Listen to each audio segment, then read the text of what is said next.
कि एक आम आदमी की मौत हो गई। गांव के लोगों ने, मस्जिद के इमाम ने उसको कफन दिया, कब्रिस्तान गए, दफन कर दिया। याद रखिएगा ये हादसा जो आपके गांव में हुआ उसको याद रखिएगा।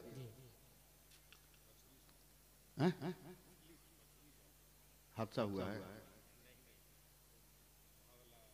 वो बात की बात है।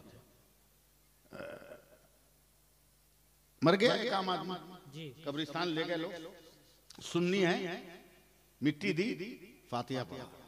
फातिहा पढ़ने के बाद दुआ मांगेंगे ना, ये भी समझाना होगा।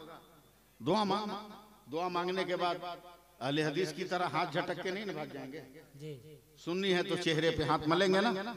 बोलो भाई, चेहरे पे तमाम मुसलमानों ने हाथ रखा, मगर कोई हटा नहीं रहा, सब मुंह पकड़े हुआ, सब मुंह पकड़े। जो पढ़ा लिखा आदमी था जरा सा गैप किया कि सिर्फ हम है या और कोई है। देखा जितने मुसलमान हैं सब मुंह पे हाथ रखे। तो बगल वाले को क्यों नहीं मारा, बे मुंह पे हाथ क्यों रखा है? बोला तू क्यों रखा है? बोला हम तो टेंशन में रखे हैं। बोला कैसा टेंशन? बोला न इत्र छुआ, न गुलदान, न फुलदान, न लोबान, मगर कसम खुदा की मेरे हाथ से इतनी प्यारी खुशबू निकल रही है जिसका कोई जवाब नहीं। पूरे कब्रिस्तान में हंगामा मचा, मेरे हाथ से भी खुशबू, मेरे हाथ से भी खुशबू। गांव के लोगों ने कहा ये तो पापी था, मरने वाला तो गुनहगार था, नमाजी भी नहीं था कि कहे कि जन्नत में गया, आलिम का खिदमतगार भी नहीं था कि कहे जन्नत में गया, ये तो बहुत बड़ा गुनहगार था। इसकी कब्र से ये उम्मीद कैसे? ऐसे ही मौके पर मस्जिद के इमाम काम आते हैं, उलमा काम आते हैं। मस्जिद के इमाम बढ़े का सुनो, मुसलमान के खिलाफ गलतफहमी जायज नहीं, पापी था मगर मेरा खुदा तो अरहमुर राहिमीन है ना, लम्हों में बंदों की खता माफ करता है। कह दो सुभान अल्लाह। ये 3 महीना से 2.5 महीना से नजर नहीं आ रहा था कि ऐसा तो नहीं कि सच्चे दिल से तौबा करके अंडरग्राउंड कोई इबादत कर रहा हो और अल्लाह ने माफ कर दिया हो। गांव में कुछ चतुर चालाक लोग थे, कहा ए मौलवी साहब पहले चेक तो करो कि इसी की कब्र से खुशबू निकल रही है कि अगल बगल। अच्छा, अभी भी किसी को भरोसा नहीं। मस्जिद के इमाम ने 2-4 को और झुकवाया, मिट्टी का ढेला उठा के सूंघा तो सब चिल्ला उठे इसी की कब्र से निकल। पूरा गांव इमाम की क़यादत में मरने वाले के घर, दिल संभाल के रखिएगा, मरने वाले के घर। आवाज, एक नौजवान लड़की ने दरवाजा खोला, क्या है इमाम साहब? का बेटी बस एक बात बता दो कि तेरा बाप मरने से पहले कौन सी इबादत करता था? ऐसा लगा लड़की चक्कर खा के गिर जाएगी, जलाल चढ़ गया।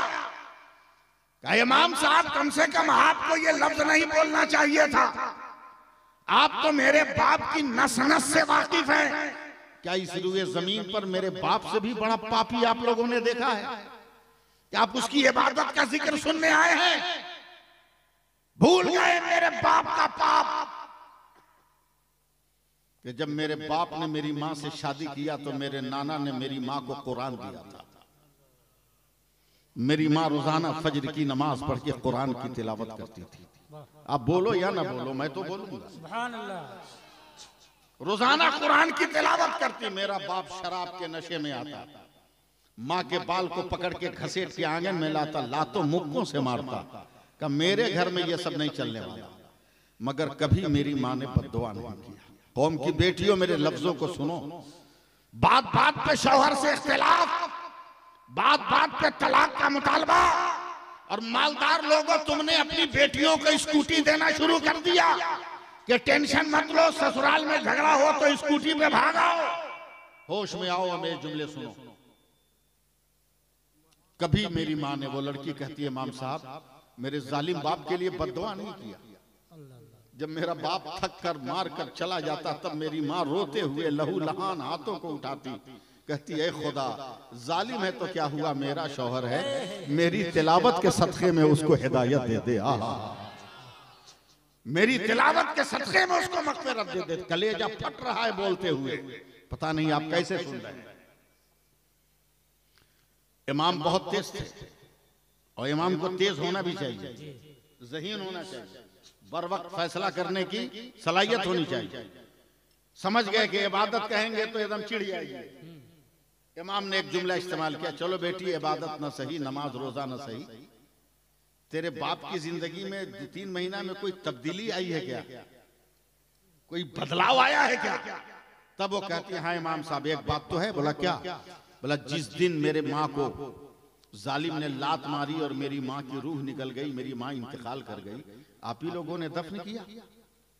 सब अपने अपने घर गए, मेरा बाप अपने घर आया। कहा बेटी नया कपड़ा निकालो, मैं नहाऊंगा, मरती क्या न करती कहीं जुल्म का शिकार ना हो जाऊं। मैं अपने पापी बाप के लिए नया लिबास निकाल के खड़ी।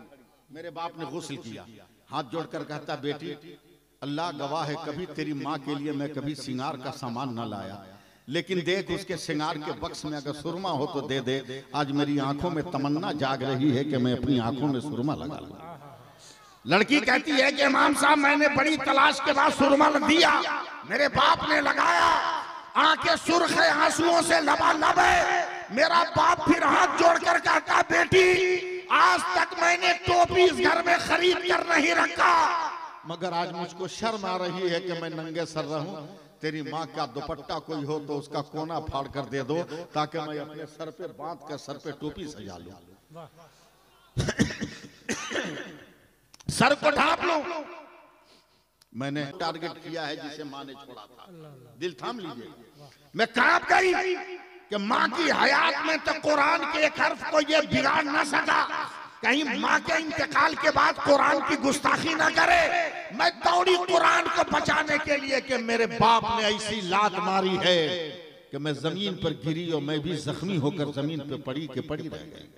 हैरत से देख रही हूँ आज कयामत का सूरज मेरे आंगन में न तुलू हो जाए, मेरे घर में कहीं कुरान की गुस्ताखी और तौहीन न हो जाए। मैं देख रही हूँ टुक टुक, अचानक मेरा बाप आगे बढ़ा है और कुरान को ताक से उठाया, हाथ कांपने लगा, सर पे रखा तो पूरे बदन में जलजल आ गया और जब लबों से लगाया तो मुंह से चीख निकलने लगी। मैं देख रही हूँ अब कब फाड़ेगा, कब फाड़ेगा, कब फाड़ेगा, मैं हैरत से देख रही हूँ। अचानक मेरा बाप कुरान लेकर बैठा है, बैठने के बाद जुज़्वेदान से बाहर किया। मैं जानती थी वो अनपढ़ है, जाहिल है, एक हर्फ नहीं पढ़ सकता।